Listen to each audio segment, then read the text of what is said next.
कर दे और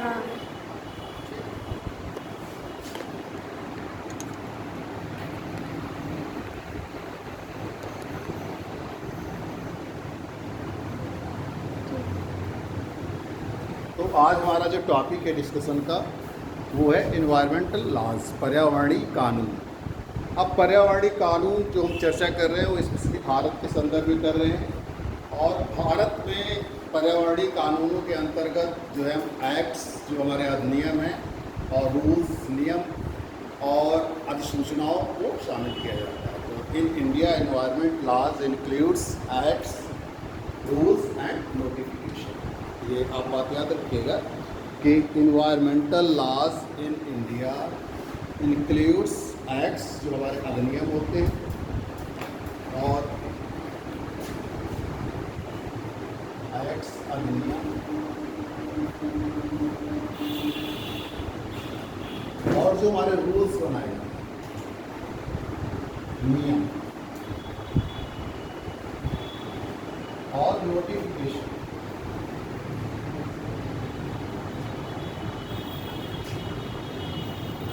अधिसूचना। तो भारत में पर्यावरणीय कानूनों के अंतर्गत अधिनियम, नियम और अधिसूचना, यानी कि पर्यावरण से संबंधित अधिनियमों, नियमों व अधिसूचनाओं को शामिल किया जाता है। अब वास्तव में जो ये पर्यावरण नियम बनाए गए, उनका मुख्य उद्देश्य है पर्यावरण का संरक्षण, पर्यावरण का संरक्षण एवं सुधार। यानी कि the main objective of environmental laws to improve and conserve the environment, to protect and improve the environment. यानी कि पर्यावरण को संरक्षित और उसमें सुधार करें।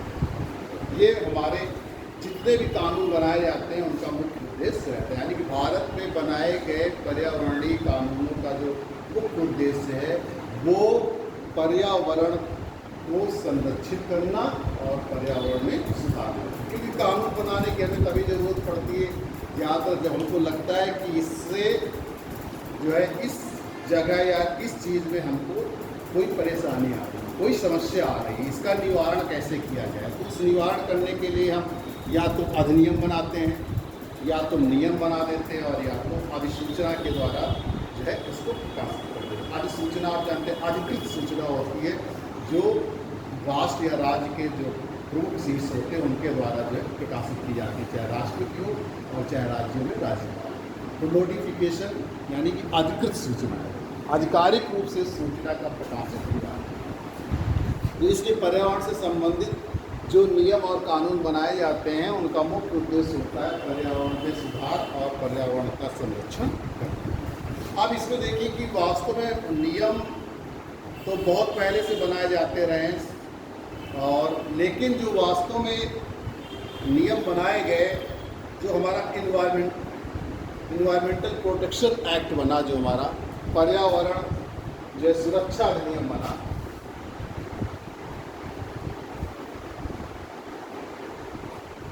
इन्वायरमेंट प्रोटेक्शन एक्ट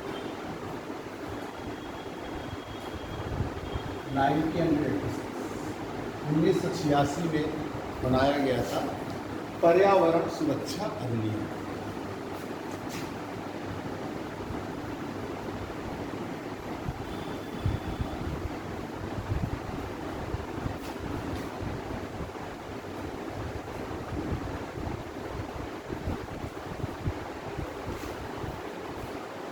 इसको जब पारित किया गया था, जब ये विधेयक था, तब ये अम्ब्रेला लेजिस्लेशन कहलाता था, यानी कि छाता अधिनियम।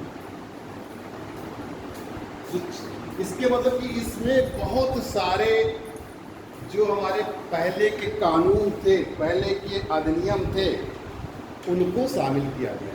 ये एक समग्र रूप से पर्यावरण को संरक्षित और उसमें सुधार लाने का एक अधिनियम है।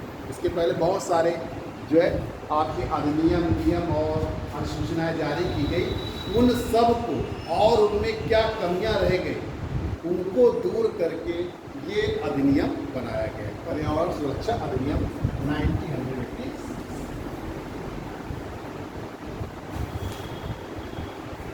ये मुख्य रूप से पर्यावरण सुरक्षा के लिए जो है कानून बनाया गया, जिसके अंतर्गत बहुत सारे जो हमारे पुराने कानून थे उनको शामिल किया गया है।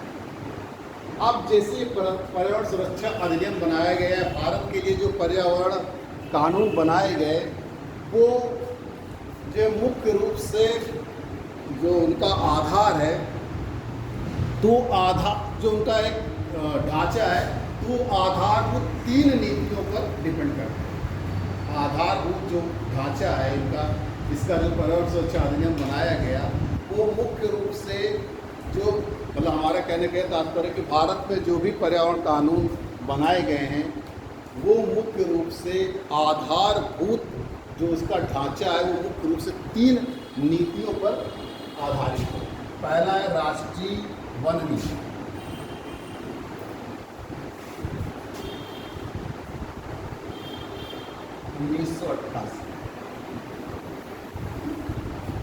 National forest policy.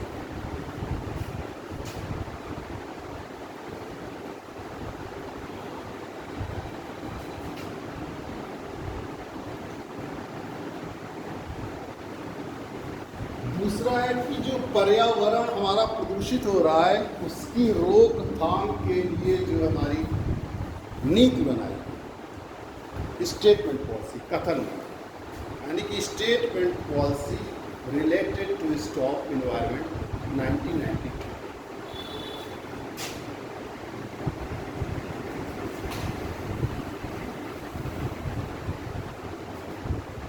Statement policy related stop pollution.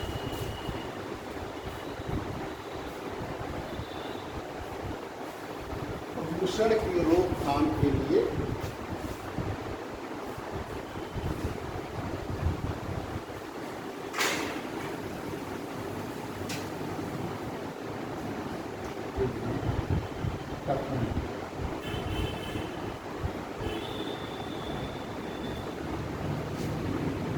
दूसरा है इसमें कि पर्यावरण के विकास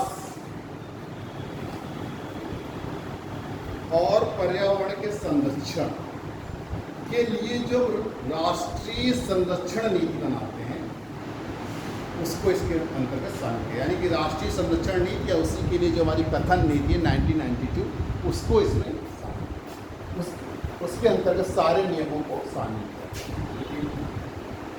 पर्यावरण संरक्षण व विकास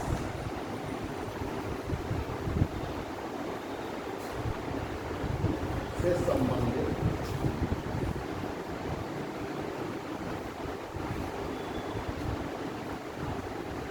राष्ट्रीय संरक्षण नीति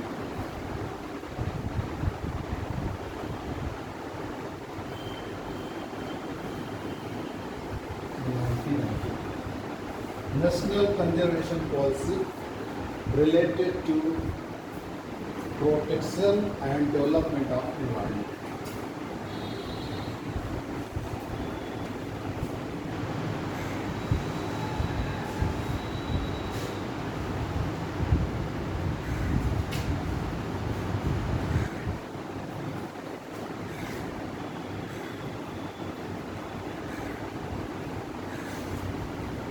कंजर्वेशन ऑफ प्रोटेक्शन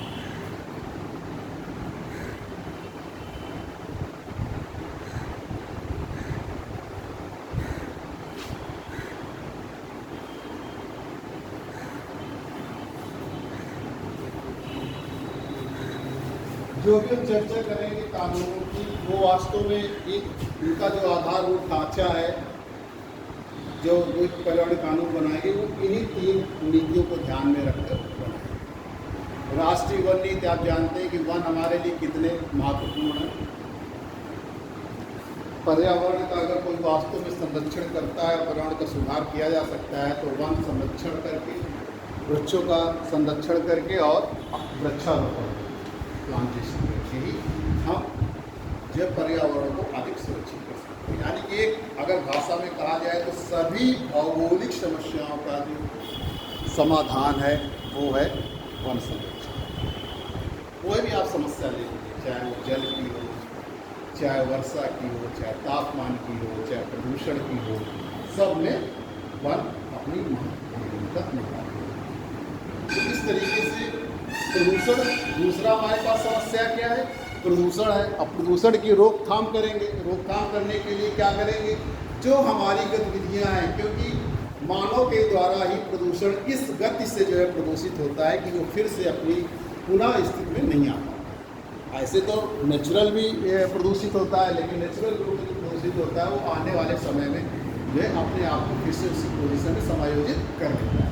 लेकिन मानव के प्रदूषण करने की दर इतनी तेज है कि वो अपने आप को पुनः समायोजन नहीं कर पाता।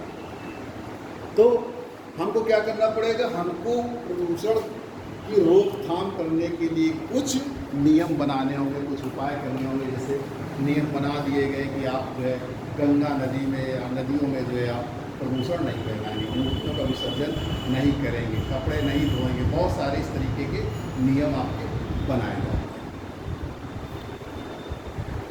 फिर पर्यावरण संरक्षण या पर्यावरण विकास से संबंधित आखिरकार ये तो हमने रोकथाम कर दिया कि आपकी मानव की गतिविधियां जो है वो रोक दी गई। आपको हमने दंड भी लगा दिया कि आप ऐसा करेंगे तो जैसे आपको लिखा रहता है कि जो है संस्थान में थूकना मना या पान मसाला खाना है 200 रुपये जुर्माना।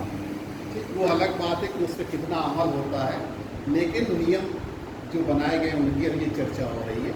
तो वो तो आप जब हम इसकी समीक्षा करेंगे तो फिर आपको बताएंगे कि कितना अमल होता है। पर्यावरण संरक्षण व पर्यावरण विकास से संबंधित फिर हमको राष्ट्रीय स्तर पर ऐसी जो है नीतियाँ बनानी जिससे कि हम अपने पर्यावरण को संरक्षित कर सकें, पर्यावरण का जो है सुधार ला सके, पर्यावरण का विकास कर सके। क्योंकि जब इस पर्यावरण से ही इस पृथ्वी पर रहने वाले या इस प्रकृति पर रहने वाले प्रत्येक जीव का अस्तित्व इस पर्यावरण से ही है। अगर पर्यावरण का अस्तित्व खतरे में हो जाएगा तो मानव का अस्तित्व स्वयं खतरे में हो जाएगा। जल जब प्रदूषित हो गया तो जल जनित आपकी बीमारियाँ होंगी, वायु प्रदूषित हो गई, वायु जनित बीमारियाँ होंगी।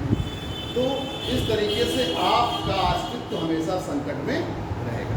अभी आप देखिए जब लॉकडाउन लगाया गया था तो दिल्ली वगैरह में जो है तारे नहीं दिखाई दिया करते थे लॉकडाउन के पहले, लेकिन जब 3 हफ्ते का लॉकडाउन हुआ शुरू में तो उसके बाद तारे दिखाई दिए। दिल्ली में नहीं तो तारे कोई नहीं देख पा रहा, कितना प्रदूषण था। तो इससे साफ जाहिर है कि मानव की गतिविधियाँ ही पर्यावरण को प्रदूषित कर रही हैं। नदियों का पानी कहते थे निर्मल हो गया था। जो यमुना नदी आगरा के समय जो है एकदम काली मथुरा के समय दिखाई देती थी, एकदम हरे से उसको उस जगह उस खंड में कहा जाता है ग्रीन सिल्क कहा जाता है, हरे रंग की दिखाई देने लगती है। इस तरीके से यह हमारी नदियों का जल स्वच्छ हो गया था। क्यों? क्योंकि मानव की गतिविधियाँ बंद थी। तो इससे साफ जाहिर है कि मानव की गतिविधियाँ इतनी तेज है कि पर्यावरण अपने आप को पुनः समायोजित नहीं कर पा रहा।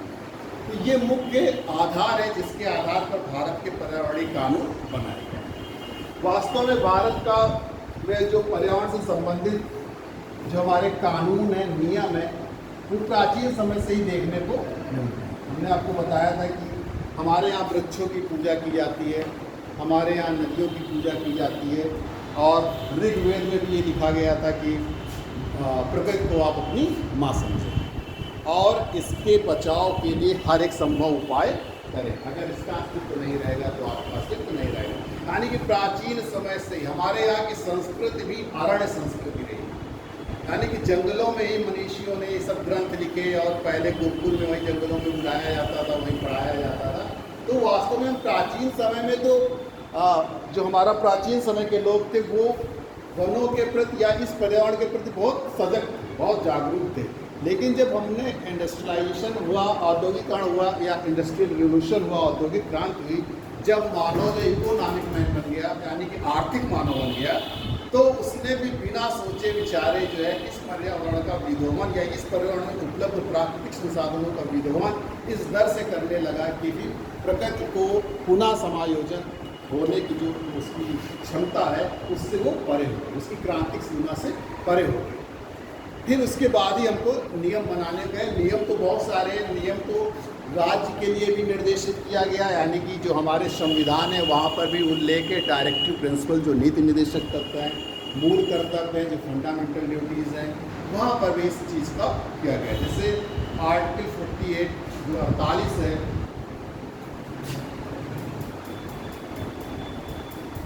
उसमें ये कहा गया है कि राज्य क्या करेगा,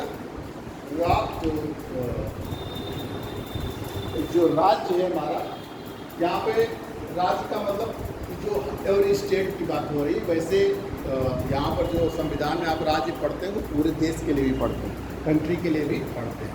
तो इन्होंने कहा है कि every state shall endeavour to protect and improve the environment and to safeguard the forest and wild life. यानी कि राज्य का ये दायित्व होगा कि वो पर्यावरण का संरक्षण और उसमें इम्प्रूवमेंट सुधार करें, साथ ही वनों की सुरक्षा और वन में पाए जाने वाले वन्य जीवों की सुरक्षा। ये आर्टिकल 48 कि प्रत्येक राज्य का ये दायित्व होगा, उत्तरदायित्व होगा कि वो पर्यावरण का संरक्षण व पर्यावरण में इम्प्रूवमेंट यानी कि सुधार करें, साथ ही वनों की सुरक्षा और वन्य जीवों की सुरक्षा। Every state shall endeavour to protect and improve the environment and to safeguard the forest and wild life. जो हमारे वन्य जीव हैं और जो वन है उनका क्या करेगा, उनकी सुरक्षा करेगा और पर्यावरण का संरक्षण और पर्यावरण का सुधार करेगा। ये आर्टिकल 48। इसी तरह आर्टिकल 51 जो है आपका एक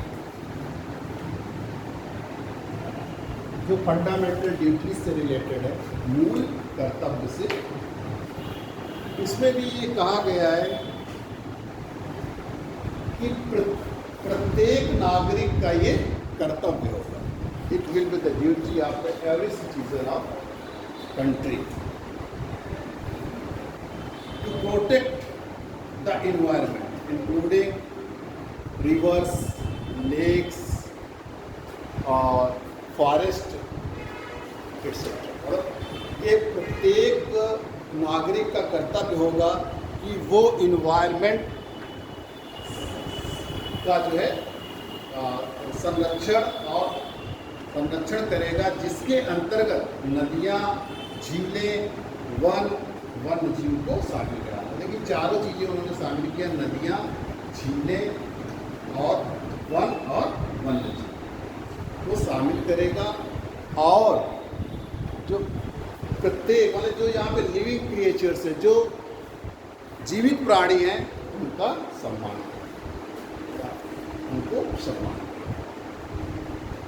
तो ये आपके फंडामेंटल ड्यूटीज है, ये संविधान में इन चीज़ों का उल्लेख है। और आर्टिकल 253 है जो आपका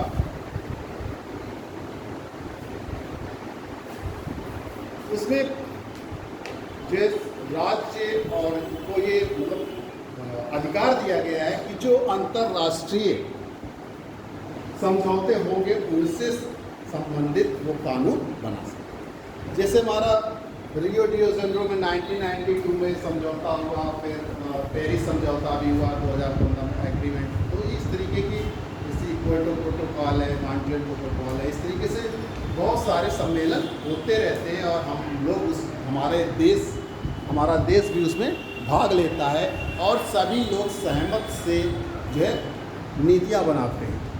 लेकिन उनके क्रियान्वयन के लिए प्रत्येक देश को अपने स्तर पर, जैसे कहा गया कि कार्बन डाइऑक्साइड का एमिशन कम कीजिए, ग्लोबल वार्मिंग ज़्यादा हो रही है, कार्बन के उत्सर्जन में प्रत्येक देश कटौती करेगा।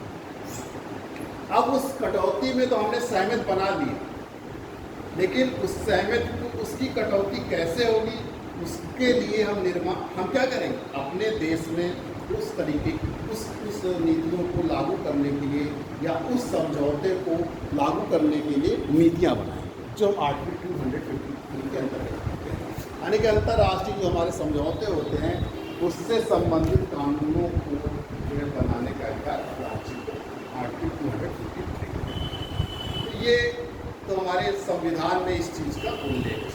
अब बारी बारी से कुछ जो है नियमों, सभी तो आप जो सभी एक्ट की तो चर्चा नहीं की जा सकती है, लेकिन हम कुछ जो है एक्ट की चर्चा करते हैं जो खास है, जो आपके एग्ज़ाम के लिए आते रहते हैं।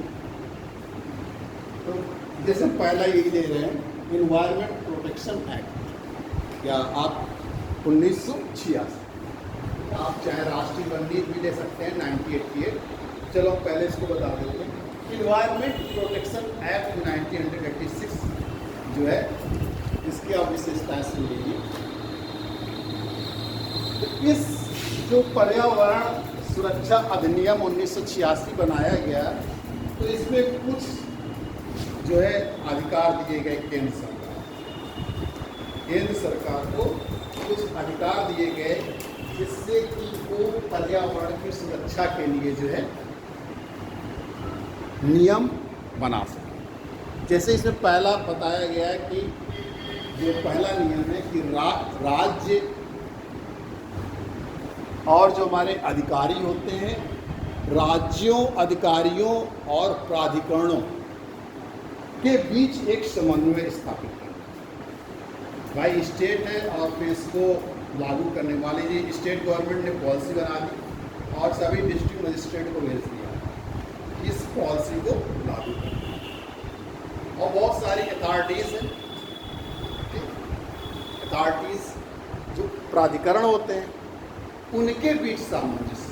जैसे आपका ग्रीन ट्रिब्यूनल अथॉरिटी है, अब वो ये कह रहा है कि आप इस कार्य को करेंगे तो पर्यावरण प्रदूषित होगा, तो वहाँ पे समन्वय नहीं है। जैसे नया संसद भवन बन रहा है, बहुत सारे पेड़ काटे गए, अब ग्रीन ट्रिब्यूनल अथॉरिटी कह रहा है कि इससे जो है पर्यावरण जो है को नुकसान होगा, तो वहाँ लोग अनुमति नहीं दे रहा है। इस तरीके के बीच सहयोग है। बाकी बात में अगर नहीं सहमत बन पाती तो उसके लिए कोर्ट है, वहाँ पर आप जा सकते हैं। सरकार खुद जाती है सुप्रीम कोर्ट, जहाँ ने सुप्रीम कोर्ट ने कहा नहीं जो कार्य है वो चलने दीजिए, उस पर उसने रोक नहीं लगाया। नहीं तो पहले तो यही कहा गया था कि इससे पर्यावरण को बहुत नुकसान होगा, इतने सारे वन कट जाएंगे, इसको रोक दिया जाए। लेकिन सुप्रीम कोर्ट ने जो सुनी, सुप्रीम कोर्ट ने सरकार के पक्ष में ही। तो फिलहाल आप केंद्र सरकार की बात करें तो मतलब इस तरीके से छोटे छोटे स्तर पर अथॉरिटीज रहती है। अथॉरिटीज मतलब अथॉरिटी दे दी जाए, अधिकार उनको दे दिया जाता है। जो वैसे तो सरकार को अधिकार है, लेकिन सरकार हर जगह काम नहीं कर सकती, हर जगह उन अधिकारों का प्रयोग नहीं कर सकती। लेकिन हम अपनी जो है अथॉरिटी का डेलीगेशन करते हैं, डेलीगेशन ऑफ द अथॉरिटी, प्राधिकार। उस अधिकार को हमने आपको जो है प्रायोजित कर दिया, आपको दे दिया कि आप हमारे बिहार पर आप काम करेंगे। अथॉरिटी डेलीगेशन ऑफ यानी कि अथॉरिटी हम डेलीगेट कर देते हैं, हमने कह दिया कि आप इसके लिए प्राइज करें, अथॉरिटी आपको बनाना। तो इस तरीके से हम चूँकि अब उसको एक छोटे से बात की अथॉरिटी दी गई, कहा गया कि आप पर्यावरण को देखिएगा, पर्यावरण को नुकसान ना हो। उधर सरकार की योजनाएं बनाई गई और डिस्ट्रिक्ट मजिस्ट्रेट को कहा गया कि इन योजनाओं को लागू करना है, अपने स्तर से इनको लागू करना। तो अब तीन मतलब इसमें कड़ी हो गई। पहला हो गया हमारे राज्य सरकार, जो राज्य है, दूसरा जो अधिकारी जिनको लागू करने की इसकी जिम्मेदारी दी गई, तीसरा अथॉरिटीज़ हैं जो इस बात का ध्यान उनको रखना है कि पर्यावरण हमारा प्रदूषित ना हो। तो इनके बीच जो है समन्वय बनाना, कोऑर्डिनेशन बनाना, इनके बीच समन्वय। जब तक आप समन्वय नहीं बना पाएंगे तब तक काम को गति नहीं मिलेगी। मान लीजिए आपने डिस्ट्रिक्ट मजिस्ट्रेट ने काम करना शुरू कर दिया, उधर अथॉरिटी ने कहा नहीं इस काम को जो कोर्ट चला जाए, तो इस तरीके से वो काम वहीं पर बाधित हो।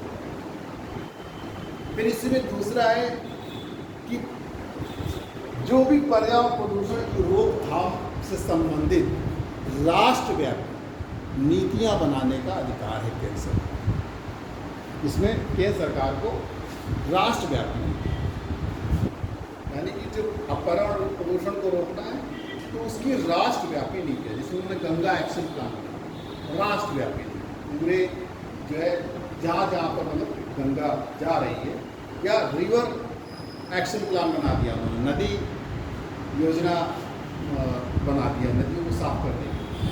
तो ये क्या है, राष्ट्रव्यापी है, मतलब कि हमको नदियों की सफाई करना है, एक राज्य से केवल संबंधित नहीं। इस तरीके से ये राष्ट्रव्यापी योजनाएं बना सकते हैं इन्वायरमेंट प्रोटेक्शन गाइडलाइन। इसके बाद जो हमारा पर्यावरण संरक्षण है और पर्यावरण सुधार, यानी कि पर्यावरण संरक्षण को दृष्टिगत रखते हुए कि किसी भी उद्योगों को उस किस स्थान पर लगाना है और किस स्थान पर नहीं लगाना है, इसकी भी मंजूरी दे सकते। ये मान लीजिए स्थान को हमने मना कर दिया कि इन स्थानों पर जो है हमारे उद्योग नहीं लगेंगे, क्योंकि ऑलरेडी वो पहले से पर्यावरण प्रदूषित है, और अगर आप लगाएंगे उन स्थानों पर नए उद्योग लगाए जाएंगे। जैसे आपने छोटे स्तर पे आपने देखा होगा कि जो हमारे ट्यूबवेल के कनेक्शन लिए जाते हैं, जहाँ पर भूगर्भ जल का स्तर बहुत नीचे होता है, तो वहाँ पर आप तुरंत जो है अपने मन से नहीं करा सकते। उसके लिए आपको क्या लेनी पड़ती, परमिशन लेनी पड़ती। तो उसके लिए हमने नियम बना दिया कि आप यहाँ पर, जिसको हमने डार्क जोन घोषित कर दिया है, जहाँ पर भूगर्भ जल बहुत नीचे चला गया है, तो वहाँ पर हम ट्यूबवेल नहीं लगा सकते। अगर लगा सकते हैं विशेष कंडीशन पे, तो आपको पहले उसकी परमिशन लेनी पड़ेगी। तो इस तरीके से पर्यावरण संरक्षण को दृष्टिगत रखते हुए केंद्र सरकार कानून। फिर इसी तरीके से किन पदार्थों का उत्सर्जन हो रहा है, कौन से पदार्थों का उत्सर्जन और विसर्जन हो रहा है जो पर्यावरण को प्रदूषित करते हैं, उनसे भी संबंधित कानूनों को जैसे भी हमने कार्बन डाइऑक्साइड के एमिशन, जैसे कहा गया कि कार्बन डाइऑक्साइड का एमिशन हमको रोकना है। भारत में कार्बन डाइऑक्साइड का उत्सर्जन कम, हमने कह दिया कि इस मानक स्तर से नीचे की गाड़ियाँ नहीं चलेगी। पहले पर्यावरण आप क्या करिए, पर्यावरण प्रदूषण का सर्टिफिकेट बनवा के लाइए, तब आपकी जो है बाइक या कार वो अमल में जो भी हो, अमल में तो आप जानते हैं कैसे बनते हैं। लेकिन पर्यावरण सर्टिफिकेट चाहिए कि आपकी जो वाहन है वो पर्यावरण को प्रदूषित नहीं करे। तो इससे संबंधित किन चीज़ों का उत्सर्जन और विसर्जन, पर्यावरण संरक्षण से संबंधित जो है, पर्यावरण संरक्षण से संबंधित जो हमारा मुख्य उद्देश्य है, उससे संबंधित होकर जो है इन तत्वों का उत्सर्जन या विसर्जन होना चाहिए, जो है इसके लिए वो नियम बना सकते। इसके बाद जो पर्यावरण प्रदूषण से संबंधित जो मानक होते हैं, उनका भी निर्धारण कर सकता है कि इतने से इतना हो जाएगा तो पर्यावरण प्रदूषित माना जाएगा। तो इस तरीके से ये इसकी अधिकार बहुत सारे हैं, लेकिन हम मेन अधिकारों की बात कर रहे हैं जो आपके काम की चीज़ें, नहीं तो अधिकार तो बहुत सारे हैं, 200-300 पेजों में। तो ये इन्वायरमेंटल प्रोटेक्शन एक्ट 1936 है, 1986। अब इसी के आगे चलकर जो है बहुत सारे छोटे छोटे जो है बनते रहे अधिकार। जैसे अभी बना इन्वायरमेंट ट्रिब्यूनल अथॉरिटी,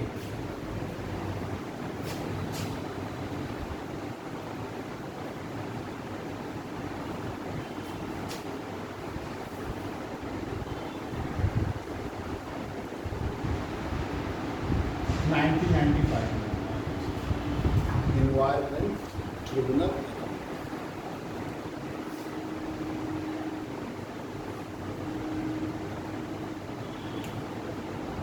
ये इसलिए बनाया गया कि वास्तव में कोई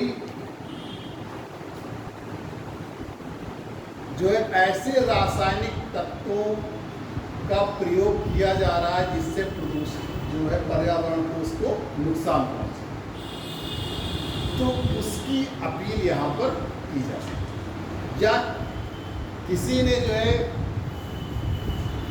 जैसे मान लीजिए अभी ग्रीन ट्रिब्यूनल अथॉरिटी ने कहा था कि जो हिंडन नदी के किनारे 124 उद्योग हैं, इससे पर्यावरण को क्या हो रहा है, नुकसान हो रहा है, इसलिए इन उद्योगों को बंद कर देना चाहिए। इस तरीके से ये जो इन्वायरमेंट ट्रिब्यूनल अथॉरिटी होती हैं, ये इन चीज़ों को देखती है, इनको अधिकार है कि ये पर्यावरण को प्रदूषित होने से बचाए। इसी में एक है इन्वायरमेंट एपिलेट अथॉरिटी।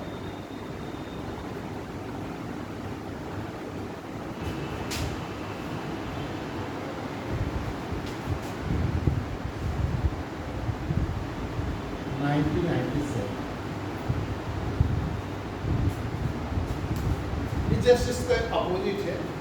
ये दो चीजें हैं इसमें। एक तो मान लीजिए किसी स्थान पर आपको उद्योग लगाने के लिए मना किया जा रहा है कि आप पर उद्योग नहीं लगाते, और ईपीए में जो इन्वायरमेंट प्रोटेक्शन एक्ट में विहित ऐसी चीजें हैं जो पर्यावरण से जो है संबंधित है, उनके खिलाफ यहाँ पर अपील की जा सकती है। Environment appellate authority, environment tribunal authority दोनों चीज़ें देखता है। एक तो पर्यावरण प्रदूषित ना हो, और मान लीजिए किसी संस्था द्वारा या किसी व्यक्ति द्वारा ऐसे तत्वों का प्रयोग किया गया है जिससे प्रदूषण फैल रहा है, तो वो उस पर जुर्माना भी लगा सकता है। तो ये इन्वायरमेंट ट्रिब्यूनल अथॉरिटी जो है वो वास्तव में इस चीज़ को देखती है कि पर्यावरण संरक्षण का नुकसान या पर्यावरण का नुकसान ना होने पाए, पर्यावरण का संरक्षण और पर्यावरण इम्प्रूवमेंट हो, सुधार हो। अगर कोई व्यक्ति या कोई संस्था ऐसी चीज़ों, ऐसी गतिविधियों का प्रयोग, ऐसी गतिविधियाँ करता है जिससे कि पर्यावरण को नुकसान पहुँचता है या किसी पर्टिकुलर व्यक्ति को भी नुकसान पहुँचता है, तो वो उसके प्रति जो है जुर्माना और हर्जाना दोनों। इन्वायरमेंट एपिलेट अथॉरिटी की ये है कि जैसे मान लीजिए किसी स्थान पर आप उद्योग लगा रहे हैं, किसी अथॉरिटी ने आपको मना कर दिया कि आप यहाँ पर ये उद्योग नहीं लगा सकते हैं। ये इन्वायरमेंट प्रोटेक्शन एक्ट में विविध जो नियम बनाए गए हैं उनके खिलाफ, तो वो जो है इन्वायरमेंट एपिलेट अथॉरिटी में जा सकता है, अपील कर सकता है कि हमको वहाँ पर उद्योग नहीं लगाने दिया जा रहा, ऐसा ऐसा इसका ये निपटारा। फिर इसी तरीके से आपका है जो ओजोन डिप्लेशन सब्सटेंसेस होते हैं, ozone depletion substances, regulation and control.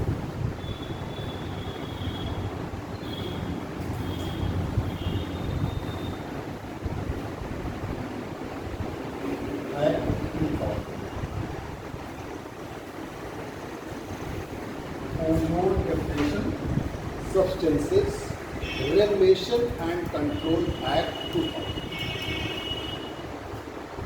ये जो एक्ट है ये ओजोन क्षरण से संबंधित, मतलब कि ओजोन जो है, ओजोन जो हमारी परत है उसको जो नुकसान पहुंचाने वाले तत्व हैं उनके रेगुलेशन और कंट्रोल, उनके नियमन और नियंत्रण से संबंधित। आप जानते हैं कि जैसे ओजोन को नुकसान पहुंचाने वाले कौन से कारक हैं जो हम घरों अपने घरों में भी यूज करते हैं, जैसे एयर कंडीशन है, फ्रिज है, तो इनमें जो क्लोरोफ्लोरोकार्बन होती है, CFC, जिसमें क्लोरीन जो होता है वो ओजोन के साथ क्रिया करके जो है ओजोन का क्षरण। तो ozone depletion substances regulation and control act 2000 में बनाया गया। इसका मुख्य उद्देश्य है कि ओजोन को नुकसान पहुंचाने वाले जो हमारे सब्सटेंसेस हैं, तत्व हैं, पदार्थ हैं, उनका नियमन और नियंत्रण करने के लिए नियम। इसके बाद हमारा ध्वनि प्रदूषण एक्ट है, sound pollution act.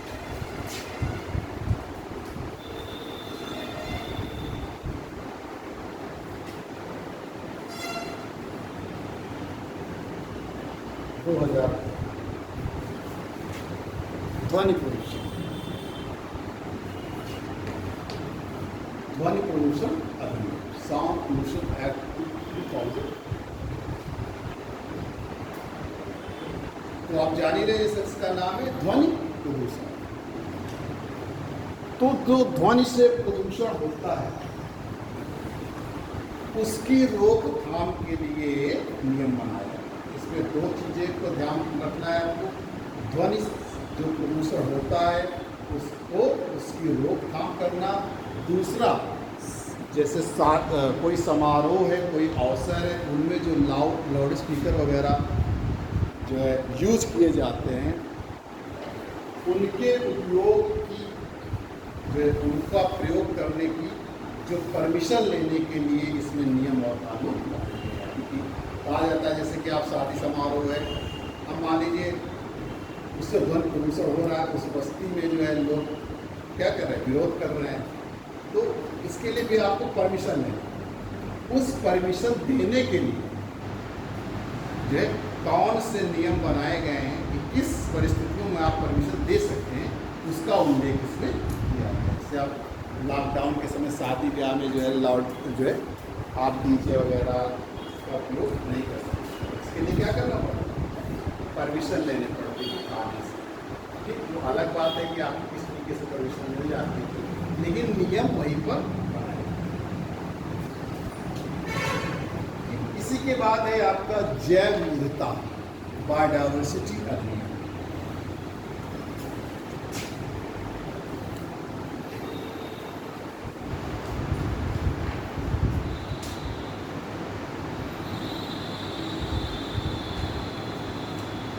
Biodiversity act 2000, जैव विविधता अधिनियम 2000।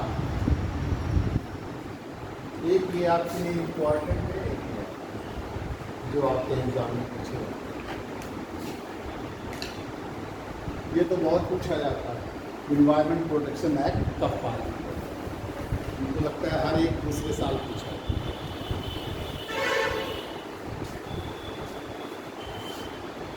बायोडायवर्सिटी एक्ट, जैव विविधता अधिनियम। अब इसमें क्या किया गया, जैव विविधता अधिनियम के अंतर्गत जो मुख्य चीज़ें शामिल हैं, उसमें पहली बात तो है कि जैव विविधता का संरक्षण करना चाहिए। क्या करना चाहिए, जैव विविधता का संरक्षण, कंजर्वेशन ऑफ द बायोडायवर्सिटी। क्योंकि हमने आपको बताया था कि जितनी ज़्यादा बायोडायवर्सिटी रहेगी उतनी ही ज़्यादा आपकी पारिस्थितिकी या इकोसिस्टम क्या रहेगी, स्थिर रहेगा, वही आपके लिए उतना ही लाभदायक है। दूसरा है इसमें कि जो हमारे जीवी संसाधन हैं, बायोटिक रिसोर्सेज हैं, उनका समपोषणी उपयोग है, सस्टेनेबल यूज, यानी कि sustainable use of biotic resource. जो भी जीव संसाधन है, जिन चीज़ों का आप उपयोग कर रहे हैं, उनका समपोषणी विकास करें। किसी बाग से अगर आप फल तोड़ रहे हैं तो उस मात्रा में तोड़िए जिससे कि उसको नुकसान समपोषणी, सस्टेनेबल। अभी हम सस्टेनेबल डेवलपमेंट में चर्चा करेंगे बाद में, क्योंकि जितने भी कॉन्फ्रेंस होते हैं, जितने भी नियम बनाए जाते हैं, उनका सबका जो सार है, स्टैक्ट है, वो है सस्टेनेबल। अगर आपने एक वर्ड बोल दिया सस्टेनेबल डेवलपमेंट, समपोषणी विकास, तो उसने सारे नियमों, कानूनों और जितनी भी नीतियाँ हैं सबको अपने आप में समाहित। तो सस्टेनेबल डेवलपमेंट इज कॉम्प्रिहेंसिव, बहुत व्यापक सेक्टर। फिर बायोडायवर्सिटी जो के एक्ट के अंतर्गत हम जैविक संसाधनों का उपयोग करें। फिर जैविक संसाधनों को बढ़ाने के लिए, जैविक संसाधनों को बढ़ाने के लिए हम शोध करें, रिसर्च करें कि कैसे हमारे जैविक संसाधनों का संरक्षण हो सकता है और कैसे जो है इनका जो है इम्प्रूवमेंट, इनमें सुधार हो सकता है।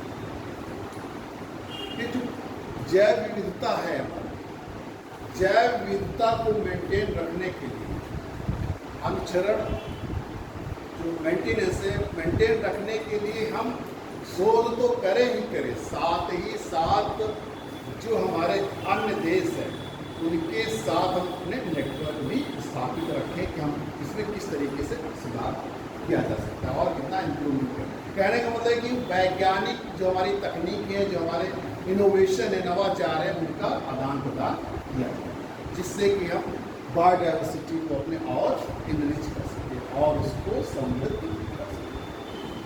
फिर एक लास्ट में और है wild life protection act 2000।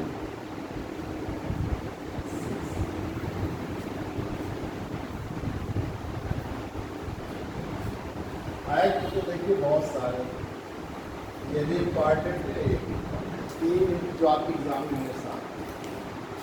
Wild life protection act, वन्य जीव सुरक्षा अधिनियम।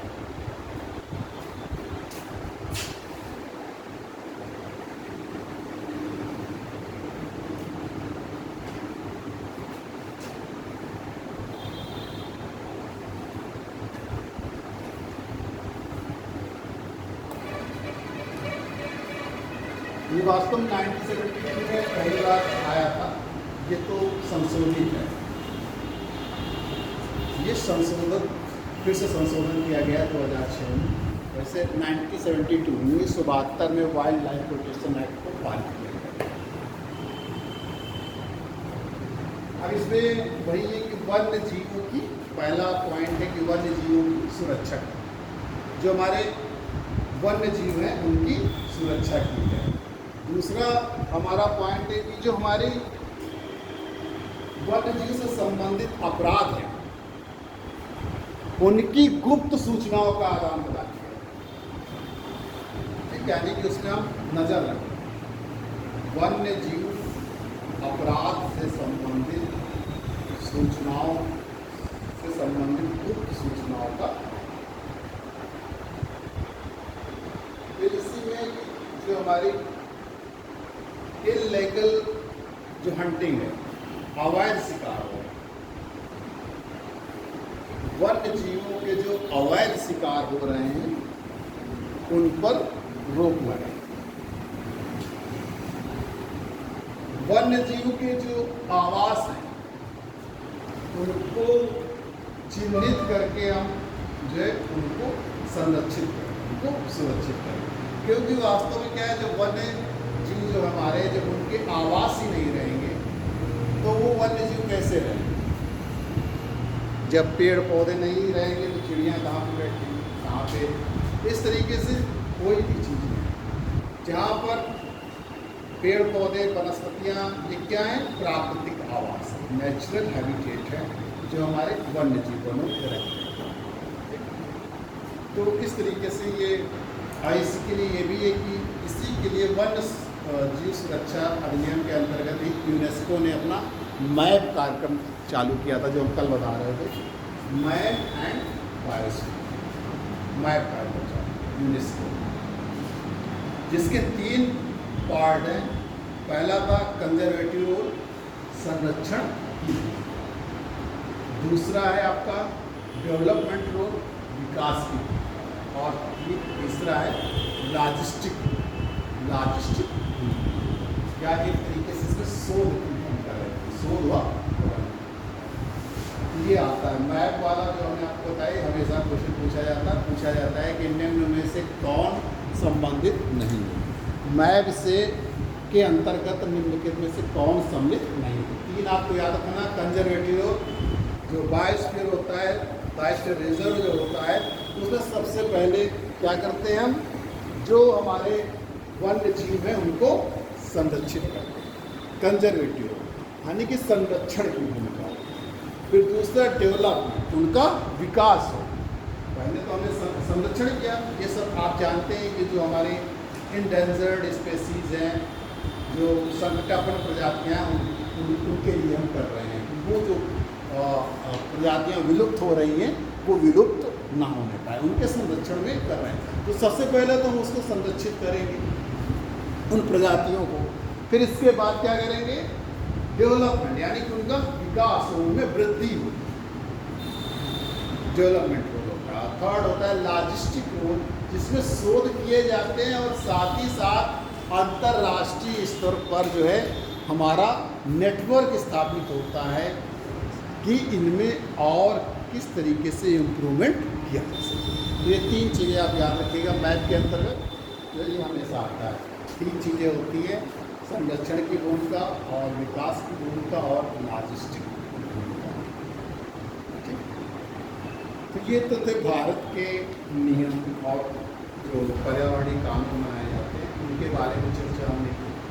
अब हम वैश्विक मंच की बात कर रहे हैं, राष्ट्रीय स्तर इंटरनेशनल लेवल है उसकी बात कर रहे हैं कि वैश्विक मंच पर देखिए भी पर्यावरण से संबंधित जो है सम्मेलन होते रहते हैं, कानून भी बनाए जाते हैं, लेकिन वास्तव में कानून में इतनी कठोरता नहीं हो सकती है क्योंकि हर देश की पर्यावरण या परिस्थितियां अलग अलग हैं।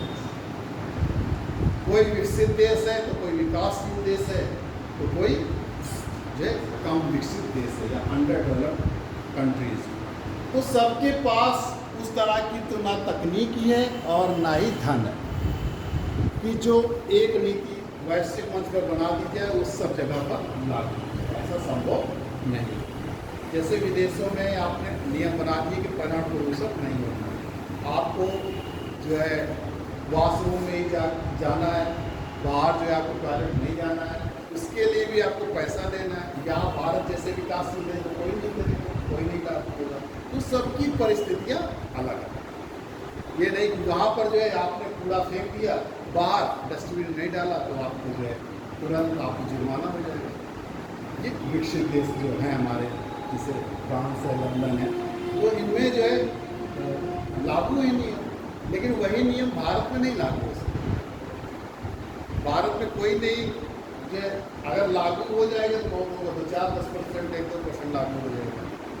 वो भी नहीं लागू होता, जब वो दूसरे को देखता है तो वो सोचता है कि हम ऐसा क्यों करें। नल खुला हुआ पड़ा है, उसके पहले से उसके सामने से एक आदमी गुजरा, उसने नल नहीं बंद किया। अब हम लोग पीछे से जा रहे हैं तो हम भी नहीं बंद करेंगे, वो नहीं बंद किया है। तो हम लोग एक दूसरे को देख के काम करें। तो जब 1-2 व्यक्ति नहीं, जब अगर वही काम करने लगे लोग तो उसको जो है फॉलो करने लगेंगे। तो हर देश की जनसंख्या इतनी पढ़ी लिखी हुई है। आप जानते हैं कि एग्रीकल्चर पॉलिसीज़ बनाई जाती है, किसानों के लिए नीतियाँ बनाई जाती हैं, लेकिन कितने किसान उसको समझते हैं या पढ़ते हैं या जानते हैं या उनसे क्या फ़ायदा है उनको जानते हैं, आप जानते हैं। तो इस क्योंकि उतनी हमारे यहाँ साक्षरता नहीं है, ना उतनी हमारे यहाँ जागरूकता है।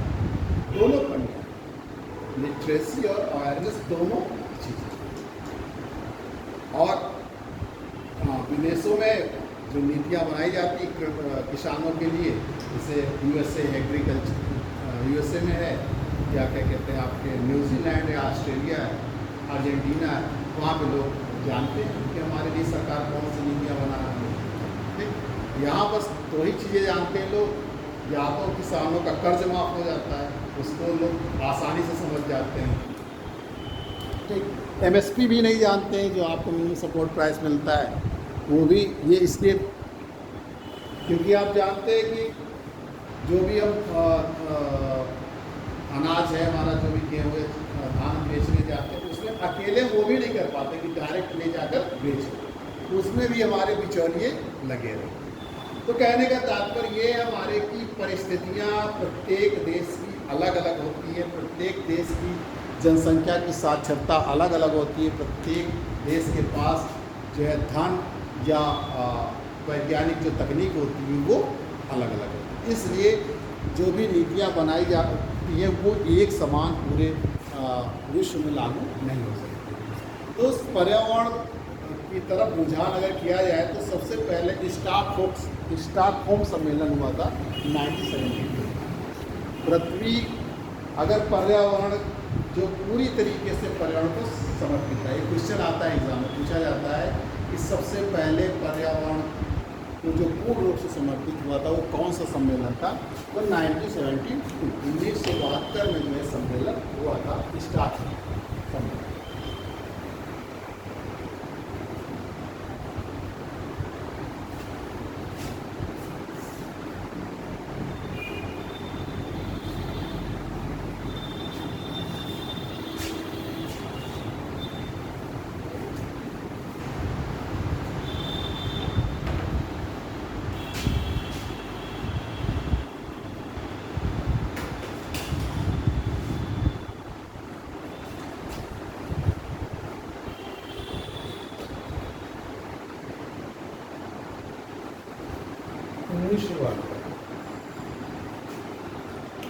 जो पूरी तरीके से पर्यावरण को समर्पित हो रहा है। देखिए हम आपको सम्मेलन बता दें कि चर्चा सबका सार क्या है, वो चर्चा बाद में करेंगे, क्योंकि सबके सम्मेलनों की चर्चा करना जो है संभव नहीं है और बहुत ज़्यादा रहते। बस ये हम आपको बता दे रहे हैं, जैसे एग्ज़ाम में आता है, जो एग्ज़ाम में आएगा उस हिसाब से हम चलेंगे। एग्ज़ाम में कोई नहीं पूछा जाता है आपसे कि सबसे पहले जो है जो पूर्ण रूप से पर्यावरण को समर्पित था वो सम्मेलन कौन सा था? तो 1972 में स्टॉकहोम सम्मेलन जो हुआ था।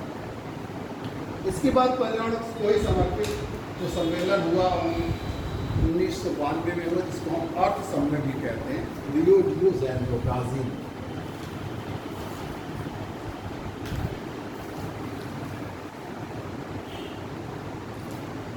रियो डी जेनेरो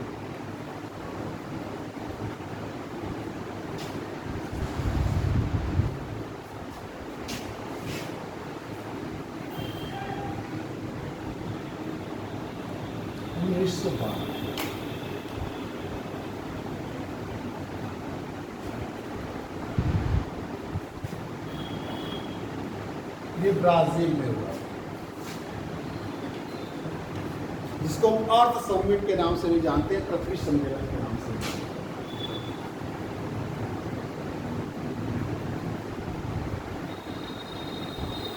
आपसे बहुत क्वेश्चन हमेशा पूछा जाता है, जनरल सम्मेलन या अर्थ समिट सम्मेलन कब हुआ था या कहाँ हुआ था? इसी की अगली कड़ी 10 साल बाद आपका जोहान्सबर्ग सम्मेलन हुआ था 2002।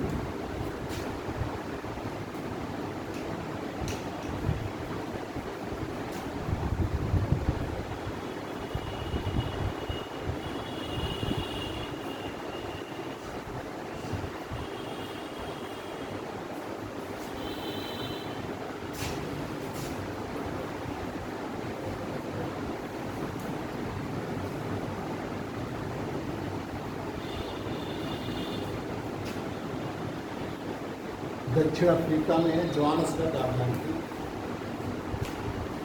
ये इसी की अगली कड़ी थी। रियो डी जेनेरो सम्मेलन ही एक तरीके से था, दोनों सम्मेलनों में सस्टेनेबल डेवलपमेंट की बात की गई। 1992 में भी सस्टेनेबल डेवलपमेंट की और 2002 में भी सस्टेनेबल डेवलपमेंट की बात की गई। मतलब अगर इन का देखा जाए, इन दोनों में तो सस्टेनेबल डेवलपमेंट शब्द का यूज भी किया गया था। और स्टॉकहोम सम्मेलन 1972, इस सब में एक ही जो है उसका उद्देश्य निकल के आता है, सस्टेनेबल डेवलपमेंट, समपोषणी विकास। इनका जो ऑब्स्ट्रैक्ट है, सार है, क्या उद्देश्य था उनका, तो वो है सस्टेनेबल डेवलपमेंट।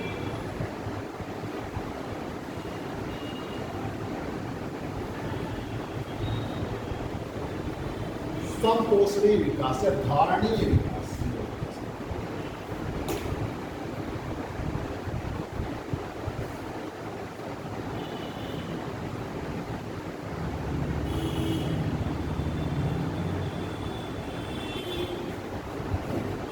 धारणीय विकास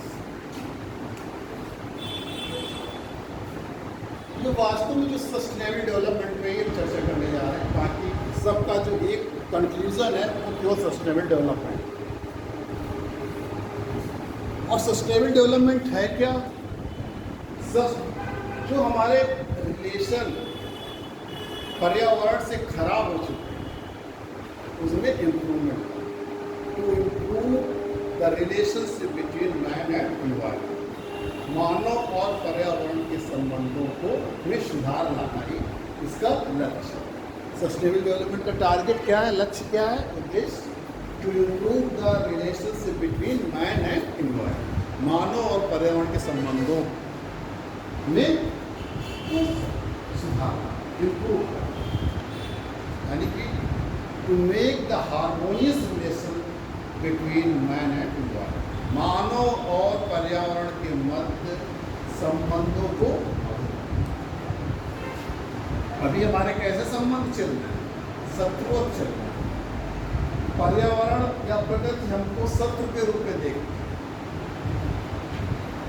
जब से इंडस्ट्रियलाइजेशन हुआ था, औद्योगिकरण हुआ था और मानव आर्थिक मानव बन गया था, तब से उसने प्रकृति का विलोपन इस तरीके से करना शुरू कर दिया कि प्रकृति जो है मानव को अपने शत्रु के रूप में देखती। जो कमी पूरी थी वो आगे चलकर 20वीं शताब्दी में जब वैज्ञानिक प्रगति हुई तो उसने उस कमी को भी पूरी कर दिया, जिसमें मैन को इकोनॉमिक मैन से टेक्नोलॉजिकल मैन बना दिया, प्रौद्योगिकी मानव बना दिया। यानी कि अब उसके पास पहले से कई अधिक सामर्थ्य थी कि वो अधिक तीव्र गति से पर्यावरण का विलोपन कर सकता। जैसे आप देखिए, पहले एक मजदूर एक गड्ढे को खोदता था सारा दिन, वही काम आके जेसीबी मशीन 1 घंटे में कर देता।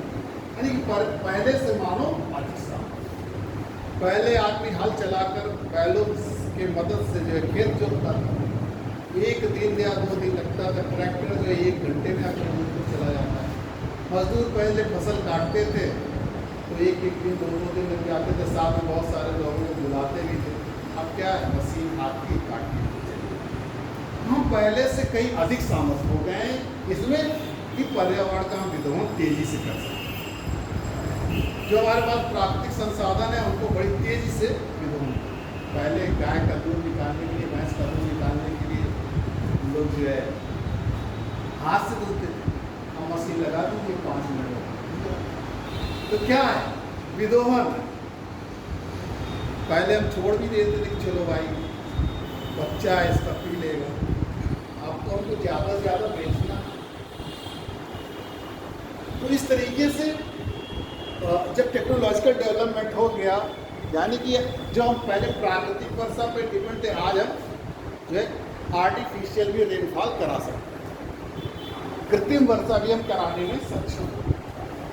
तो इस तरीके से जो हमारी वैज्ञानिक प्रगति हुई, उसने पर्यावरण का विलोपन बड़ी तेजी से करना शुरू कर दिया और उसी की वजह से ये सारे सम्मेलन हो रहे हैं, बहुत सारे हो रहे हैं। ग्लोबल वार्मिंग को लेकर हो रहे हैं, क्लाइमेट को लेकर हो रहे हैं, तो इसी में ओजोन को लेकर और ग्लोबल वार्मिंग को लेकर क्योटो प्रोटोकॉल जो हुआ और ओजोन लेयर को लेकर जो मॉन्ट्रियल प्रोटोकॉल हुआ, इस तरीके से हमेशा सम्मेलन चलते ही रहते हैं।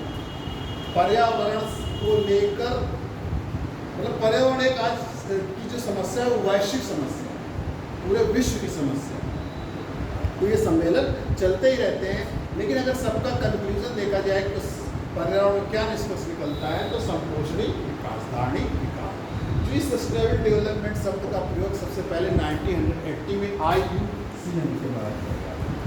1980 में IUCN जो हमने बताया था, international union of conservation for nature and natural resources ने इन्होंने अपनी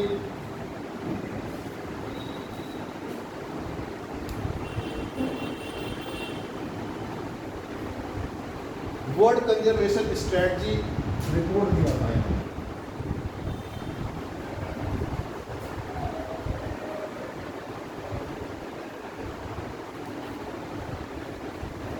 इसी में इस शब्द का प्रयोग सबसे पहली बार किया।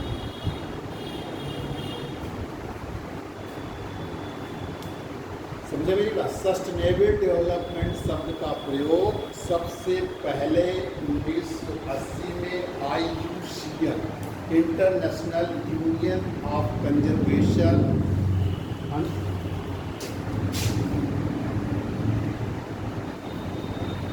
कल हमने बताया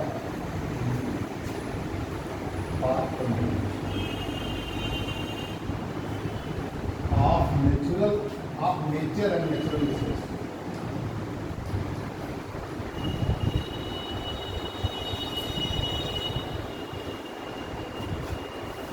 जो हमारे संकटात्मक प्रजातियों के बारे में बताती है रेड डेटा लिस्ट जारी की।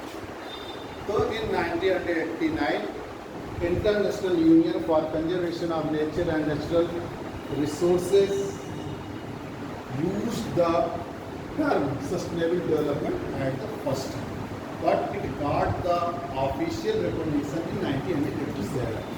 लेकिन इसको जो आधिकारिक मान्यता मिली वो 1987 में मिली, जब world commission on WCED world commission economic development ने इस शब्द का प्रयोग किया।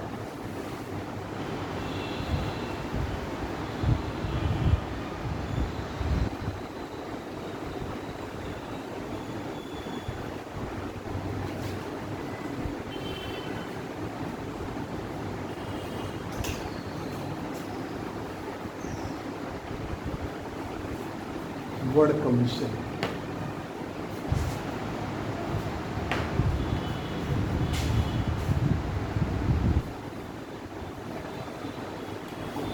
वर्ल्ड कमीशन ऑन इकोनॉमिक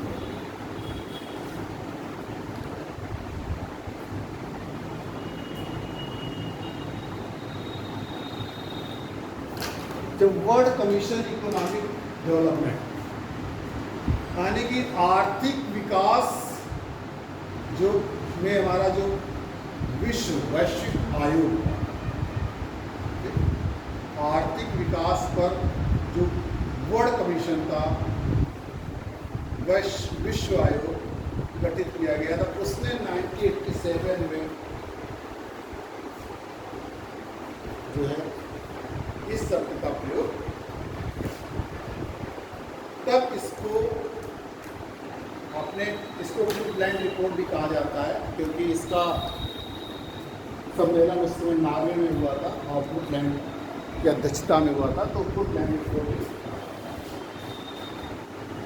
तब से इसको जो है आधिकारिक मान्यता मिली सस्टेनेबल डेवलपमेंट। जो कॉन्सेप्ट आया सस्टेनेबल डेवलपमेंट का वो 1987 में।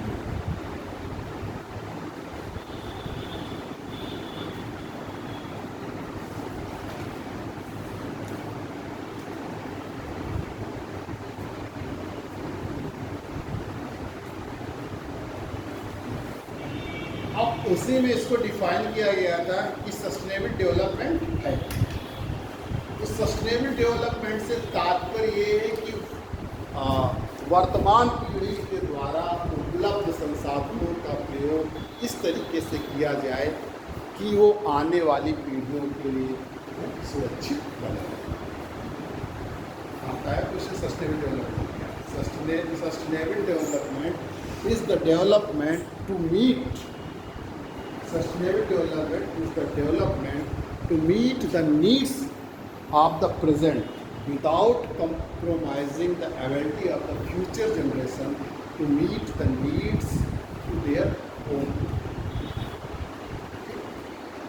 ये उन्होंने क्या कहते हैं, जो ये रिपोर्ट थी उसमें इस तरीके से इसकी व्याख्या की गई। साधारण में आप इसको समझे तो उसका अर्थ वही है कि sustainable development is a development, यानी कि जो धारणीय विकास है ऐसा विकास है to meet the needs of the present, यानी कि वो प्रेजेंट समय की जो आवश्यकताएं हैं उसकी पूर्ण करता है without compromising the ability of the future generation to meet their own needs, यानी उनकी नीड्स से आप समझौता नहीं करें, उनको जो मिलना चाहिए फ्यूचर में उससे आप समझौता न करें without compromising the ability of the future generation.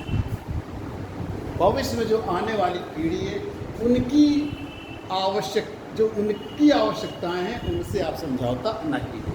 तो सस्टेनेबल डेवलपमेंट क्या है? धारणीय विकास या सस्टेनेबल डेवलपमेंट से तात्पर्य है ऐसे विकास से है जिसमें वर्तमान पीढ़ी के द्वारा उपलब्ध संसाधनों का प्रयोग इस तरीके से किया जाए कि वे आने वाली पीढ़ी के लिए भी बने। अब आप सोच रहे हैं हमको बस जो है 70-80 साल तक जीना है, तो हम क्यों चिंता करें? खूब पानी का उपयोग करें, नदियों को प्रदूषित करें, चाहे जो करें, जो हमारा मन आए वो करें, क्योंकि हमको ये जीवन दोबारा थोड़ी नहीं मिलना। लोग कहते हैं इसी जीवन में आप चाहे जो कुछ कर लीजिए, चाहे जितना एंजॉय कर लीजिए, तो आप अपने एंजॉय करने के चक्कर में दूसरे के लिए जो है समस्या, जितनी जिस चीज़ की ज़रूरत है उतना प्रयोग कीजिए। सब पर्यावरण का, सिर्फ पानी की आवश्यकता तो आगे भी बनी रहेगी। आपने तो पानी का खूब उपयोग किया, अब आने वाले समय में, जैसे पहले गांव में पानी का खूब उपयोग होता था, लोग से निकाल के 8-8, 10-10 बाल्टी से नहाते थे। आज ये हालत है कि पीने के लिए पानी नहीं गाँव में। ये सब क्या है? सूख गए। कहीं दूर हैंडपम्प लगा है, उसी में सुबह से भीड़ लग जाती है। अगर हम सस्टेनेबल डेवलपमेंट को देखे होते तो अगर हम 1 या 2 बाल्टी से नहाते तो शायद जो है, कहते हैं कि अगर सही ढंग से पानी का उपयोग किया जाए तो एक दिन में अरबों लीटर पानी बचाया जा सकता है। अरबों लीटर पानी बचाया जा सकता है अगर सही ढंग से पानी का उपयोग किया जाए। एक परिवार एक दिन में 200 लीटर पानी की बचत कर सकता है। ऐसा मतलब शोध में आ रहा है कि एक व्यक्ति जो है, अरे एक परिवार जिसमें 4-5 लोग रह रहे हैं, वो अगर सही ढंग से व्यवस्थित अपने को कर ले तो एक दिन में 200 लीटर पानी बचा सकता है। और इसी तरीके से पूरे जो हमारा देश है वो 2 अरबों लीटर पानी बचा सकता है। लेकिन ऐसा कोई करना नहीं चाहता, क्योंकि हमको वर्तमान देख रहे हैं। वर्तमान में तो हमको पानी बहुत दिख रहा है, पूरी टंकी भरी हुई है, पानी गर्म हो गया गर्मियों में, हमने पूरी टंकी खाली करके फिर से भर दिया। कितना पानी हमने बहा था, कितना पानी हमने बचा। सबके घर में तो बागवानी है नहीं, सबके घर में तो पेड़ पौधे लगे नहीं हुए कि हमने सब पानी उसमें डाल दिया। यार रहने के लिए जगह नहीं मिल रही तो हम बागवानी कहाँ से करें? बागवानी तो वही कर सकता है जिसके पास बहुत ज़्यादा जगह हो, खासतौर से वो भी गाँव में जाती, शहरों में कुछ जो है 100 में से अगर एक आपके पास मिल जाए तो कहने का तात्पर्य ये कि सस्टेनेबल डेवलपमेंट से तात्पर्य है कि वर्तमान पीढ़ी के द्वारा उपलब्ध संसाधनों का प्रयोग हम किस तरीके से करें कि ये आने वाली पीढ़ी के लिए भी सुरक्षित बन जाए। ठीक, तो ये चीज़ आप याद रखिए। अब आप देखिए, अगर आप इनकी समीक्षा करें तो नियम कानून तो बहुत बनते हैं, बहुत सारी योजनाएं बनाई जाती हैं, और जब से 1972 से योजनाएं बनती चलती आ रही हैं। अगर वास्तव में उस समय जो नीतियां बनाई गई थी, अगर उनका सही ढंग से क्रियान्वयन हो पाता, सही ढंग से उनका एग्जीक्यूशन कर पाता, तो शायद आज ये दिन हम लोगों को ना देखना। देखिए, हमने नीतियां तो बनाई, लेकिन उनका हम क्रियान्वयन ठीक से नहीं करते। चाहे जो छोटे स्तर पर आप देख लीजिए, जो नियम बनाता है वही नियम तोड़ता है, जो नियम का रखवाला है वही नियम तोड़ता है। नियम किसके लिए? सबसे गरीब और सबसे सीधे साधे, वही भले नियम का फॉलो कर ले, नहीं तो बाकी और कोई नियम को फॉलो नहीं करे। जैसे आपकी सुरक्षा के लिए बनाया गया कि आप बाइक पे चले तो हेलमेट पहन के चलें, कार चलाएं तो आप जो सीट बेल्ट लगा दें। लेकिन जिनको इन चीज़ों के लिए, 3 चीज़ों का आप निगरानी रखिए, उनको तैनात किया गया है, वही इस चीज़ का पालन नहीं करते। ये हर जगह है। ये तो हमने एक छोटा सा उदाहरण दिया। हमारे अधिकारी बड़े बड़े जल संरक्षण पे, वन संरक्षण पे कॉन्फ्रेंस करेंगे, सम्मेलन करेंगे, लेकिन खुद नहीं करते। हो सकता है कि वो बोतल में ही पानी पिए, प्लास्टिक की, लेकिन दिखाने के लिए थर्मस में, अपना थर्मस वाला स्टील वाला थर्मस होता है उसको लेके चलेंगे, कहेंगे देखिए ये जो है हम अपने पानी पीने के लिए इसका उपयोग करते हैं। मतलब ऐसे बड़े अधिकारी करते हैं ये दिखाने के लिए। वो अलग बात है कि वो आपको प्रमोट कर रहे हैं। इस पर एक पॉजिटिव चीज़ ये है कि आपको जो है प्रेरित कर रहे हैं कि देखो मैं जिलाधिकारी होकर जो है इसका उपयोग करता हूँ, तो आप जो है भी प्लास्टिक का उपयोग न करें। ये कहने का तात्पर्य है। भले वो ना करते हो, लेकिन उनके अंदर एक पॉजिटिव चीज़ें छिपी हुई। तो कहने का तात्पर्य कि वृक्षारोपण हर साल होता है, होता है कि नहीं। हर साल जो है करोड़ों पेड़ लगाए जाते हैं, लेकिन अगर हर साल करोड़ों लगाए जाते हैं तो आखिरकार चले कहाँ जाते हैं? क्यों इनको जरूरत पड़ती है कि हम हर साल लगाएं? अगर उन पेड़ों को खाली हम 1 साल लगा दीजिए और 5 साल जो है 4 साल उसकी सुरक्षा कर लीजिए। बहुत सारे पेड़ आते हैं, दिए जाते हैं लगाने के लिए, संख्या में तो हो गए कि इस कॉलेज को जो है JN कॉलेज में इतने पेड़ दिए गए, लेकिन उनमें से कितने लग पाते हैं, फिर उनमें से कितने सुरक्षित रह पाते हैं? इसी तरीके से वन विभाग को इतना दे दिया गया, ग्राम पंचायत ग्राम सभा को इतना दे दिया गया, लेकिन उनमें कितने लगते हैं? कितने तो लग ही नहीं पाते हैं, मुरझा जाते हैं। वही मतलब वो लगाए ही नहीं जाते, केवल गिनती में हो जाते।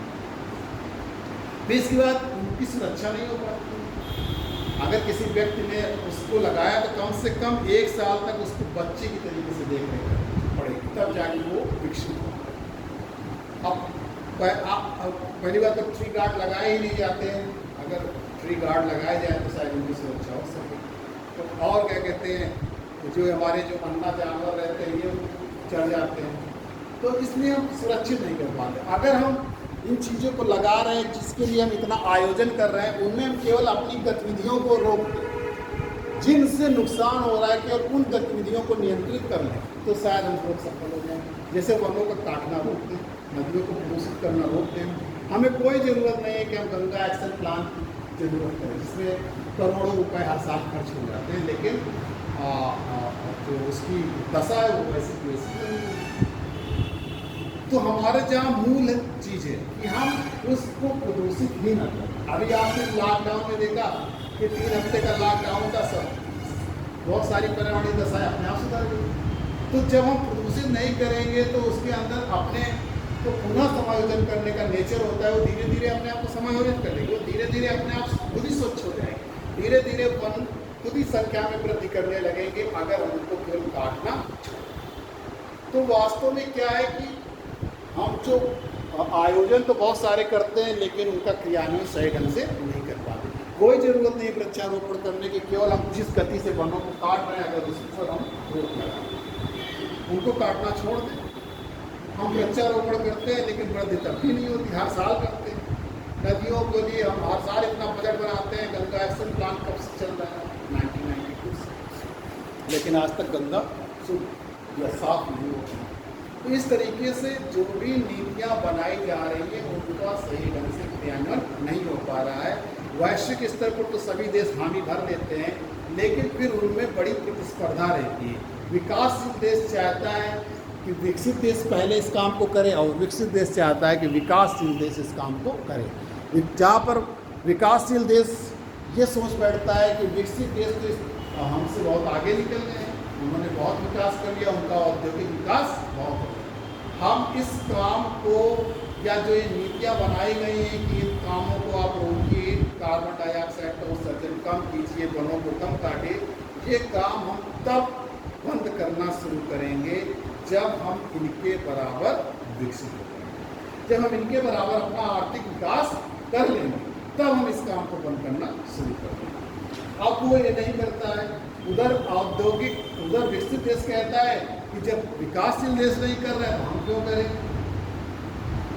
बात में समझ में आ रहा है कि नीतियाँ बनाने में तो सहमति है, बैठकर अब कॉन्फ्रेंस कर रहे और नीतियाँ हमने बना दी, लेकिन उनके एग्जीक्यूशन क्रियान्वयन में हमारी सहमति नहीं। इसीलिए जो पर्यावरण की दशा है वही जो है उसके लिए इतनी नीतियाँ बनाई जा रही, उसके बाद भी वही दशा है। तो इस तरीके से ये पर्यावरण जो है वो उसी तरीके से बना हुआ, उसी तरीके से इसके लिए जबकि निजी स्तर पर भी कार्य करना चाहिए। सरकार सोचती है नीतियाँ बनाएगी कि स्थानीय लोगों की भागीदारी की जाए, जरूरी भी है, जब तक स्थानीय लोग भागीदार नहीं होंगे तब तक जो है, जबकि उसकी जागरूकता पे न जाने कितना पैसा चला जाए, लेकिन स्थानीय भागीदार भी जो अपनी भागीदारी का जो है निभा नहीं पाते। तो हमारा कहने का तात्पर्य है कि ये चीज़ें पर्यावरण से संबंधित चीज़ें जो हैं या पर्यावरण में सुधार तभी हो सकता है जब निजी स्तर पर लोग सोचें, निजी स्तर पर लोग कार्य करें। उसमें ये नहीं कोई सोचेगा कि ये नहीं कर रहा है तो हम भी नहीं करेंगे। जैसे हमारे देखिए राजेंद्र सिंह है, जिनको हम लोग जल पुरुष कहते हैं, राजस्थान में,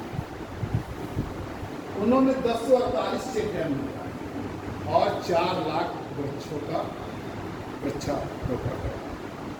उन्होंने किसी को नहीं सोचा, अपने स्तर पर उन्होंने कार्य किया और राजस्थान में जो है बारिश वगैरह होने लगी। जहाँ पर लोग पलायन कर जाते थे वो बंद हो गया, वहाँ पर लोगों को स्थानीय स्तर पर रोजगार उपलब्ध हो गए। इसी तरीके से महाराष्ट्र में जो अन्ना हजारे, वो जो उनका रालेर सिद्धि गाँव है, वहाँ पर उन्होंने यही काम, वहाँ पर 1200 एकड़ भूमि थी जिसमें केवल 70 एकड़ भूमि सिंचित, बाकी भूमि सिंचित नहीं। वहाँ के लोग जो है पलायन कर जाते थे, कर्जों से दबे हुए थे, लेकिन उन्होंने जो है जल संरक्षण का कार्य किया, लोगों की भागीदारी उसमें बढ़ी, जिससे जो है वहाँ पर भी क्या कहते हैं स्थिति सुधर गई। तो कम से कम जो है हम लोगों को या प्रत्येक नागरिक अपने निजी स्तर पर इस कार्य को करना है। जब तक निजी स्तर पर कार्य नहीं करेंगे, व्यक्तिगत स्तर पर नहीं सोचेंगे, तब तक ये कहानी ही बनकर रह जाएगी और पर्यावरण की दशा जैसी है और वैसी ही रहेगी, बल्कि उससे खराब हो जाएगी। तो हमको अपनी जिम्मेदारियों को सबको समझना चाहिए कि हमको पर्यावरण संरक्षण जब हम एक लोग करेंगे तभी दूसरे लोग भी कहते देख कर। अभी देखिए वैक्सीन का टीका लगवाने लोग नहीं जाते, लेकिन आज कितनी भीड़ है, आज इतनी भीड़ है कि लोग सोचते हैं कि हमको पहले लगता है। जहाँ कोई लगवाने नहीं जाता तो आज हर कोई चाहता है कि पहले हमको लगता है। तो जब एक आदमी शुरू करता है तो उसको देखकर सब लोग शुरू करते हैं। इसी तरह से व्यक्तिगत स्तर पर लोग इस तरीके के कार्य करेंगे। जैसे आजकल रेन वाटर हार्वेस्टिंग के लिए बहुत कहा जा रहा है और इसके लिए सरकार ने कैच द रेन जो है प्रोग्राम भी शुरू किया है। आप जानते ही होंगे कैच द रेन, मतलब कि जहां पर भी वर्षा हो, ठीक, वहां इसको संरक्षित, इसकी ये थीम, इसकी टैगलाइन कैच द रेन। एक जो है प्रगतिशील देशव्यापी अभियान है जिसको प्रधानमंत्री ने लॉन्च किया है और ये था कि पूर्व मानसून यानी कि 30 नवंबर के पहले इसको जो है क्रियान्वित करना है। इसके लिए तो पूरा एक लेसन है। तो इसके लिए जिले स्तर पर भी जो है यहाँ पर कैच द रेन से संबंधित जो इसका जानकार होगा उसको बैठाला जाएगा, इंजीनियर या उससे संबंधित अधिकारी जो आपको जल संरक्षण करने में मदद करेगा। इसके अंतर्गत जो भी जल संरचनाएं हैं, गड्ढे हैं, तालाब हैं, उनको फिर से पुनर्जीवित किया जाएगा। कुएँ हैं, उनको फिर से पुनर्जीवित किया जाएगा। रेन और जो क्या कहते हैं आपके रूफ रेन वाटर हार्वेस्टिंग है, जो हमारे छतों पर पानी गिरता है उसका हम संचयन करेंगे। तो इस तरीके से उस पर ये उसके लिए महत्व, उस पर ये प्रकाश डालता है। यानी कि कैच द रेन जो एक जल शक्ति अभियान चालू किया गया है केंद्र सरकार के द्वारा, वो मुख्य रूप से जल संरक्षण का है। जो भी जल संरचनाएं हैं हम उनको पुनर्जीवित करेंगे और हम जो वर्षा जल नदी नालों में बहकर विकार हो जाता है तो इसका संचयन करेंगे, जिससे कि हमारे भूमिगत जल का स्तर बढ़े। तो एक तरीके से जो भूमिगत जल है उसका हम रिप्लेसमेंट करेंगे इससे वर्षा जल, क्योंकि लगातार भूमिगत जल का स्तर क्या होगा, गिरता है। तो इस तरीके से जो नियम कानून को बनाए गए हैं उनका तो पालन करना ही करना चाहिए। साथ ही साथ प्रत्येक व्यक्ति को इस पर आगे आना होगा और पर्यावरण को समझना। अब अगर आप चाहें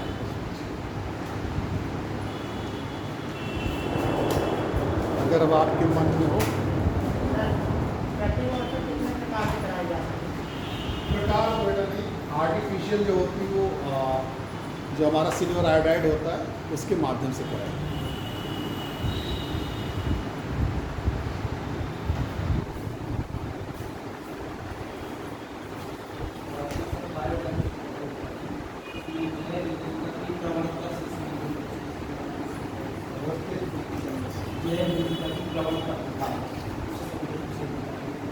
प्रवणता ग्रेडियंट होता है, मतलब कहाँ पर प्रवणता ज़्यादा, कहाँ पर प्रवणता कम। हाँ, वायदा, जो वायदा में उच्च वायदा और निम्न वायदा जैसे क्षेत्र होते हैं, तो उनका जो क्षेत्र होता है उनके बीच जो होता है, जैसे आप ढाल देखते हैं, स्लोप ग्रेडियंट देखते हैं, तो स्लोप में कहीं उच्च ढाल होता है, कहीं निम्न ढाल होता है। वैसे दाब प्रवणता होती है, दाब प्रवणता के ही सहारे जो है हवाओं का विकास होता है। यानी कि अगर दाब प्रवणता यानी उच्च वायदा और निम्न वायदा के बीच दाब प्रवणता विकसित होगी, अगर वो दाब प्रवणता नहीं विकसित होगी तो हमारी जो है हवाएं जो उच्च वायदा से निम्न वायदा की ओर चलती है वो नहीं चलती। इसको हम लोग प्रेशर ग्रेडियंट दाब प्रवणता।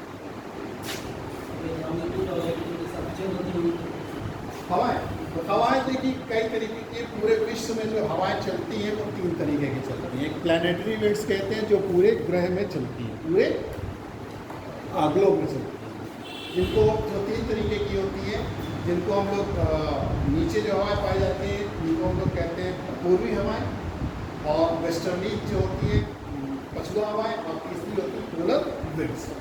जो आपने कहा कि ध्रुवीय हवा,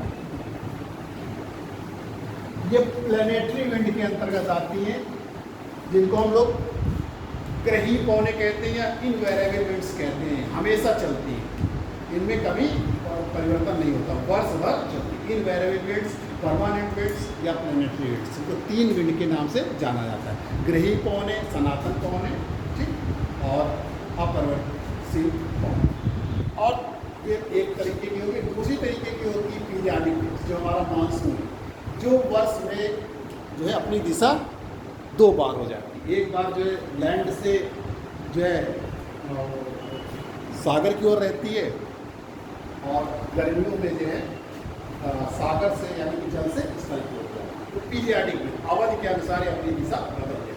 और तीसरी होती है लोकल विंड्स, स्थानीय पौने, जो केवल उसी स्थान पर चलती है, जैसे सिराको हुआ, हरमट्टन हुआ, ये लोकल विंड्स कहलाती है। अभी जो प्लैनेटरी विंड्स है, ये अपना हमारा ग्लोब, ये जीरोस भूमध्य रेखा है, ये 30 से 35, और ये 60, और ये 90 से।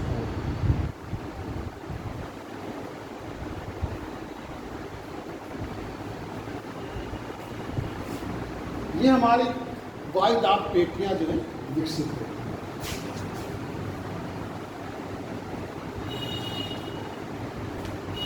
इसी तरीके से नॉर्दर्न हेमिस्फीयर में, इसी तरह सदर्न हेमिस्फीयर।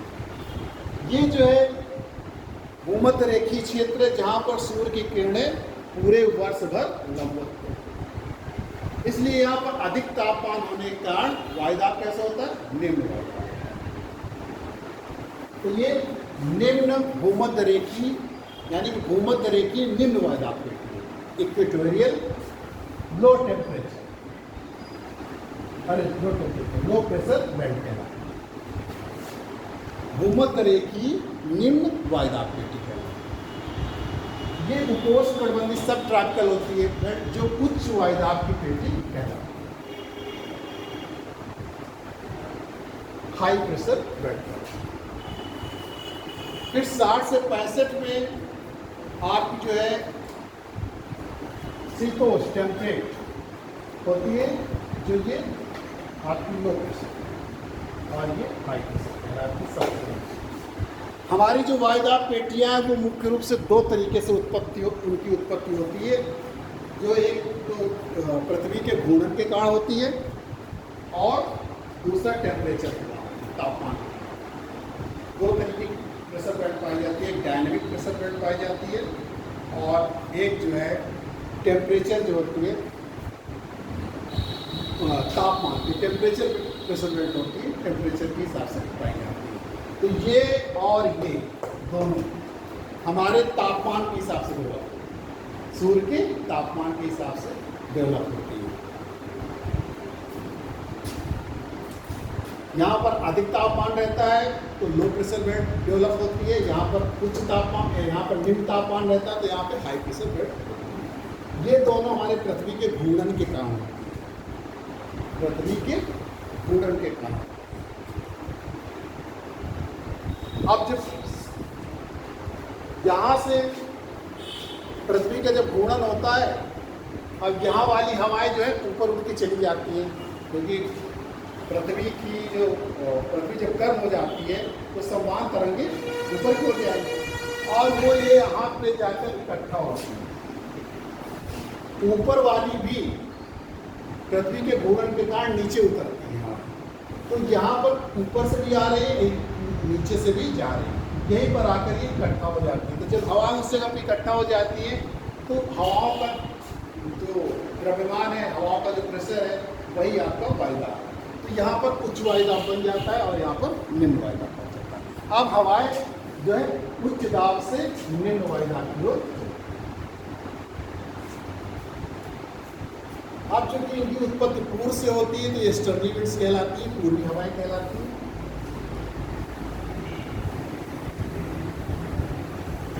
ये हाई प्रेशर से लो प्रेशर की तरफ आई, इधर भी हाई प्रेशर से लो प्रेशर की तरफ जाएगी। चूंकि इनकी उत्पत्ति पश्चिम से होती है तो वेस्टर्ली विंड्स कहलाती है, पश्चिमी हवाएं कहलाती हैं।